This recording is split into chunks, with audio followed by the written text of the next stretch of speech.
Number 97.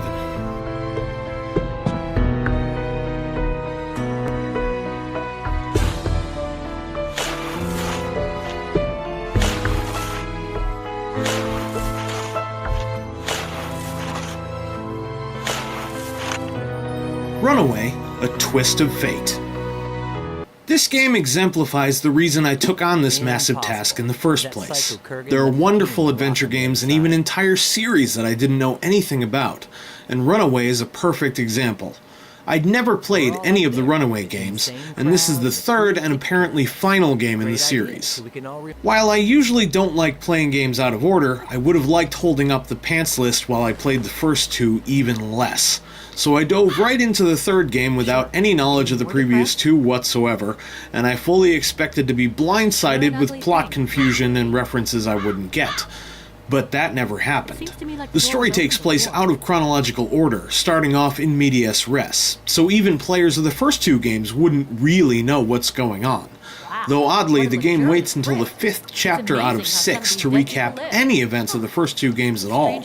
You play as both Gina Timmons and Brian Basco, as you attempt to clear Brian's name of a murder he didn't commit.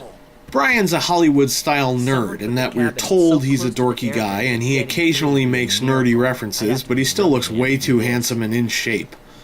And Gina's an ex-stripper turned, I have no idea what she does, aside from being an amateur detective and a skilled one at that. The presentation is extremely well polished. All of the graphics and animations appear to be hand-drawn by some brilliantly talented people, and the design is wonderfully bright and colorful.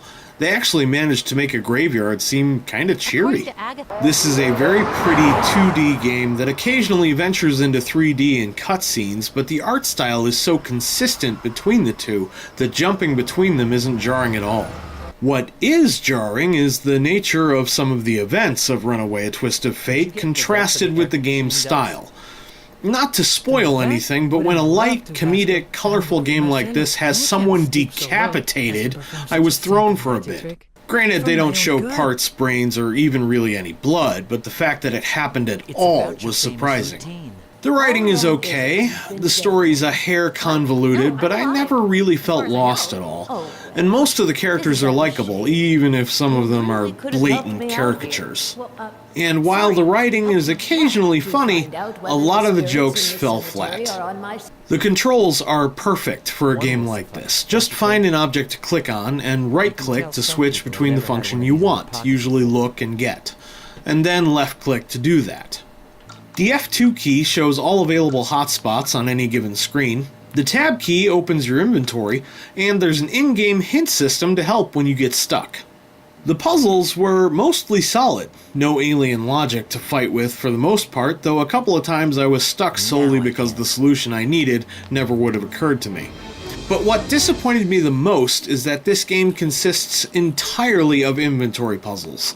Find object, combine with other object, use on another object, rinse, lather, repeat. It won't be a deal breaker to most people, and indeed it wasn't really a deal breaker for me, but I felt this game was crying out for a logic puzzle or 7. Runaway: A Twist of Fate is a very cute, very likable game with really solid art design, a decent amount of charisma, and a middling amount of challenge, but it's not terribly memorable, and I doubt I'll be playing it again. Next time, number 96.